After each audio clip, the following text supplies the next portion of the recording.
First off, when you saw your picture on television in a mugshot, how did that make you feel? It was surreal.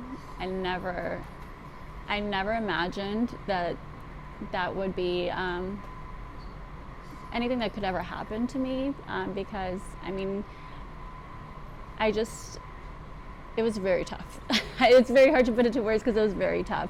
It was one of the darkest moments of my life. It has been a fall from grace for Gina Laurie, who once dominated the Connecticut restaurant headlines with her one-of-a-kind place-to-be restaurants, known for their Instagram-worthy drinks, meals, and decor. Laurie, who emigrated from Albania as a child, went from owning a small restaurant in Hartford to locations elsewhere in the capital city, West Hartford, New Haven, and Springfield, with Dallas on the horizon. You've heard this before. Some say that you just expanded too quickly.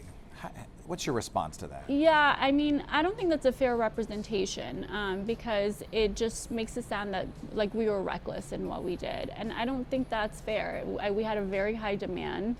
We had 3-hour waits at every single restaurant. There was a clear demand for our product, and we responsibly grew based on those factors. Troubles began when the place to be was accused of not paying rent at their Constitution Plaza location. They blamed flooding, and then this year, vandalism that led to the closing of Raw, a seafood restaurant. Reports that the company wasn't paying rent in other places and was being evicted from a location of a planned bakery in Blueback Square. Lori told me she invested $750,000 there, and the landlord would not let her open. So when the landlords are saying that you're not paying the rent, how do you respond to that? And they say that's why they're, quote unquote, evicting you, correct? Sure. So for the bakery, initially when we went into that space, we weren't open. And so we were looking for an abatement because we weren't open. So that's why we went to court.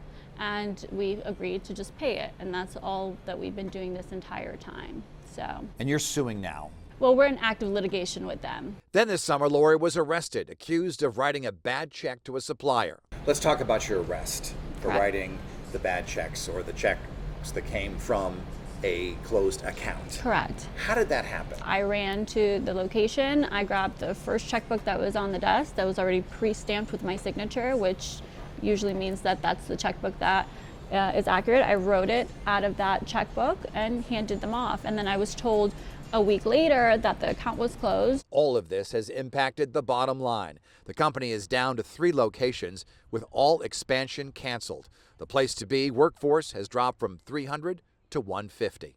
Do you feel you have to apologize to anybody?